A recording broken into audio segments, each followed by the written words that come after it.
নমস্কাৰ বন্ধু বান্ধৱীসকল, আপোনালোকক প্ৰফেশ্যন আসাম ইউটিউব চেনেলৰ পৰা স্বাগতম জনাইছোঁ। তো বন্ধুসকল, আজি আপোনালোকৰ কাৰণে লৈ আহিছোঁ যিসকলে মেট্ৰিক পৰীক্ষা দিব তেওঁলোকৰ কাৰণে ক্লাছ 10ৰ গণিতৰ অনুশীলনী 1ৰ কিছুমান প্ৰশ্নৰ উত্তৰ গণিতৰ হয়। তো ইয়াত আছে প্ৰথম অনুশীলনী 1.1 আছে ইউক্লিডৰ কলন বিধি ব্যৱহাৰ কৰি গসাগু উলিওৱা।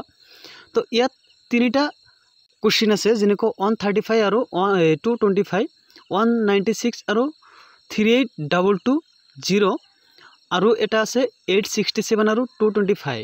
এই তিনিটাৰ গসাগু উলিয়াব দিছে। তো প্ৰথমটো আপোনালোকে চাওক, যেটো 1 নম্বৰ আছে 135 আৰু 225, এইটোৰ সমাধানটো আপোনালোকে চাওক। ইয়াত প্ৰদত্ত অখণ্ড সংখ্যাটো আছে 135 আৰু 225। ঢাপ অনটো চাওক, যেহেতু 225 গ্ৰেটাৰ দেন 135, গতিকে ইউক্লিডৰ বিভাজন ক্ৰমিকা